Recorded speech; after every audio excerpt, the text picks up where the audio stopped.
Basically जो दांतों में सफाई ना करने की वजह से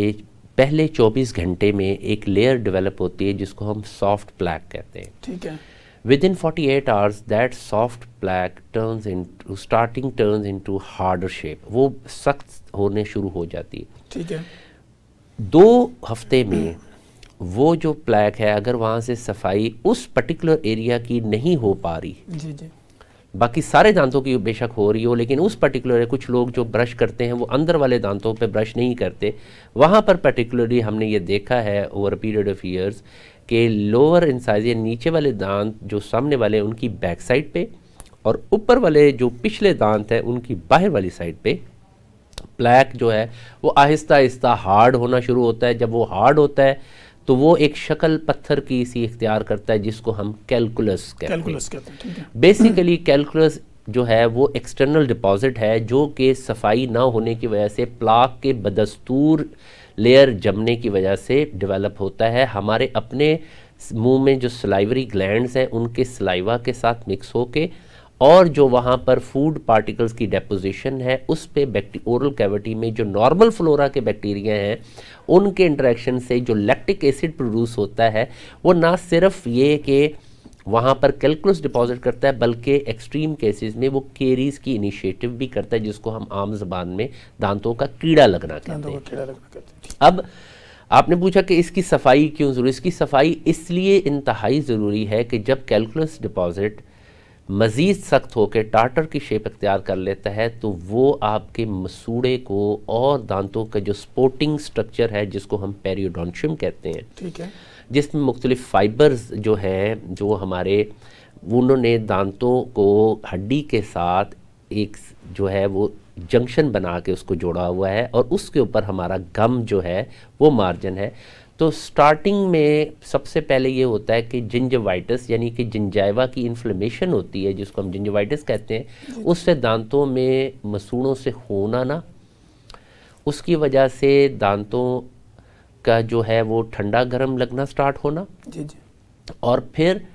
जब इसकी सफाई हम ना करें तो ये इन एक्सट्रीम केसेस में पेरियोडोंटाइटिस और दांत जो है वो हिलना शुरू हो जाते हैं, उनकी सपोर्ट कम, उनकी बेस जो है वो वीक होना शुरू हो जाती है। इसलिए इनकी सफाई इंतहाई ज़रूरी है और हम पहले स्टेप पे पेशेंट को यही एडवाइस करते हैं कि आप अपने दांतों की सफाई फौरी तौर पे करवाएं।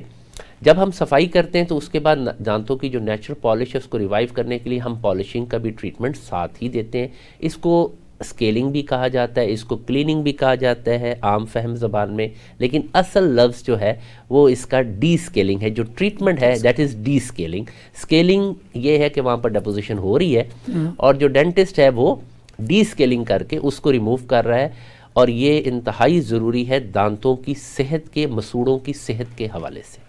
ठीक हो गया। नाजरीन, सर ने बहुत ही ज़बरदस्त तरीके से एक्सप्लेन किया जो आपके दांतों में एक कीड़ा लगता है, पिलाहट होती है या पत्थर बन जाता है, तो उसको कैसे ट्रीट किया जा सकता है। तो सर के पास मैं ये पूछूंगा क्योंकि हमारी जो इस वक्त पॉपुलेशन है वो तकरीबन अगर देखा जाए तो वो 60% ओबीज़ हैं, मोटापे का शिकार हैं, और वो 60% पॉपुलेशन जो है वो डायबिटीज़ भी है या वो प्री डायबिटिक में है। तो सर, शुगर वाले जो मरीज़ होते हैं इनके दांतों की सेंसिटिविटी क्यों ज़्यादा बढ़ जाती है और इनके दांतों के मसाइल ज़्यादा क्यों होते हैं? जी बिल्कुल, हमारे यहाँ जैसा कि आपने बताया कि diabetes is one of the most prevailing disease in this region, और उसमें डेफिनेटली जैसे कि जो शुगर के मरीज़ उनके जिस्म के बाकी अज्जा पे इफ़ेक्ट्स आते हैं, दांतों और मसूड़ों पे बेशुमार इनके इफ़ेक्ट्स हैं और कई ऐसे पेशेंट्स हैं जो अनडाइग्नोज्ड डायबिटीज़ के साथ जा रहे होते हैं। हमारे पास जब विज़िट करते हैं तो हम उनके दांतों की और मसूड़ों की कंडीशन देख के उनसे कहते हैं कि आप प्लीज़ अपना शुगर का टेस्ट करवाएं, आपको शुगर तो नहीं हो गई। तो उनमें से अक्सर ये कहते हैं कि नहीं मुझे तो शुगर नहीं है, और जब वो टेस्ट करवाते हैं तो 50% ऑफ द केसेस में या वो प्री डायबिटिक्स होते हैं या वो डायबिटिक हो चुके होते हैं, जिसकी वजह से